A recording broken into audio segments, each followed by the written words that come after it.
Secular Gujarat ન્યૂઝમાં આપનું સ્વાગત છે। ખેડા જિલ્લા પંચાયતના સિંચાઈ વિભાગના નાયબ ચીટનીસ લાંચ લેતા ઝડપાયા। મિત્તલ કાછિયા કોન્ટ્રાક્ટરને બિલની રકમ ચૂકવવા બદલ 4050 રૂપિયા લેતા ઝડપે।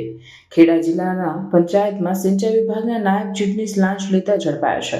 મિતુલ પટેલ નામના કર્મચારી કોન્ટ્રાક્ટર પાસે બિલની ફાઇલ મંજૂર કરવા માટે 4050 રૂપિયાની લાંચ માંગી હતી, જે બાદ એસીબીની ટીમે ટ્રેપ ગોઠવી આ ઇસમને ઝડપી પાડ્યો છે। મળતી માહિતી મુજબ ખેડા જિલ્લા સિંચાઈ વિભાગમાં વર્ષોથી નાયબ ચીટનીસ સહિત અનેક હોદ્દા ધરાવતા મિતુલ કાછિયા ઉપર અધિકારીઓના ચાર હાથ હતા। પરિણામે નાયબ ચીટનીસ ઉપરાંત વિભાગીય હિસાબની સહિતના ચાર્જ ધરાવતો હતો। આ મિતુલ કાછિયા કોન્ટ્રાક્ટરો પાસે ટકાવારી લેવા ઉપરાંત કામમાં ભ્રષ્ટાચાર આચરી અને કોન્ટ્રાક્ટરો સાથે નાણાકીય સાઠગાંઠ પણ કરતો હતો। જિલ્લાના એક કોન્ટ્રાક્ટરના 2.70 લાખના એક વિકાસ કામની ફાઇલ મિતુલ કાછિયાના ટેબલે પહોંચી હતી, જ્યાં તે ફાઇલ દબાવીને બેસી ગયો। બાદમાં મામલે કોન્ટ્રાક્ટરે સંપર્ક કરતા મિતુલ દ્વારા 1.5% વ્યવહાર કરવા માટે જણાવ્યું હતું। કોન્ટ્રાક્ટર આ વ્યવહાર ચૂકવવા માંગતા ન હોય તેમણે એન્ટી કરપ્શન બ્યુરોનો સંપર્ક કર્યો હતો અને બપોરે 4 કલાકે એસીબીએ ટ્રેપ ગોઠવી અને મિતુલ કાછિયાને 4050ની લાંચ સ્વીકારતા ઝડપી પાડ્યો છે।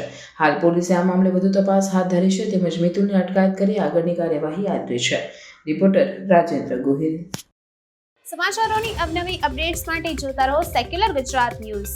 સાથે સેક્યુલર ગુજરાત ન્યૂઝ ચેનલને લાઇક, શેર અને સબસ્ક્રાઇબ કરો અને બેલ આઇકોન દબાવીને સમાચારોની ઝડપી માહિતી મેળવો।